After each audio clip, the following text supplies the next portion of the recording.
The next time that I experienced communication with somebody who had already passed was quite a bit later. I had other experiences with things in the time in between, but as far as like actual communication and the actual kind of carrying of a message, it was actually probably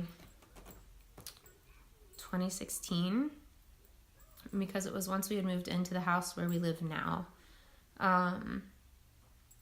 And there still are some things that go on that are related to this, but it started out with me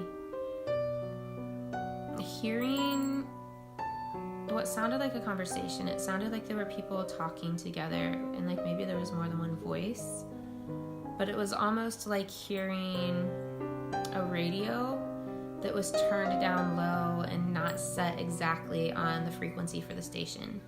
So it was difficult for me to hear. I could hear it and understand it, and I knew that people were talking, but I couldn't quite make out what was being said. And I would hear that quite often. And other times I would hear loud kind of thumping and banging noises from our upstairs that I think are related to the same entity.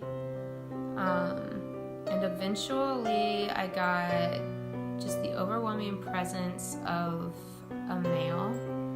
I actually woke up in the morning, and it was after my husband had left for work, but still quite early.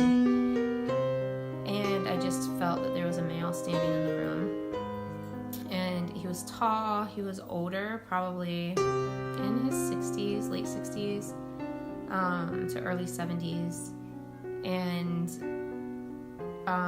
he communicated to me that his name was Dan, and he let me know that there was an issue that he had involving pain in his chest, relating probably to his heart, but he didn't know exactly what had happened to him that caused him to pass. After that time, he's never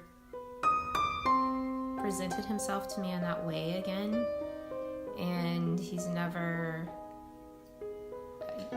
I still hear the banging sometimes, I still hear the speaking sometimes, but there's never been like the actual communication or the feeling of him being near.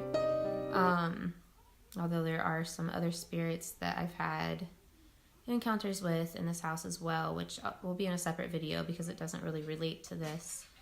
But I think really that he just wanted to be acknowledged, that I knew he was here. And I do plan on doing some research into the prior residents of the house and maybe anything that happened in this area to try to figure out who Dan might be. But I think he really just wanted some acknowledgement that he was here and he had existed, and that he knew that he passed, but he didn't really know what happened to cause that passage.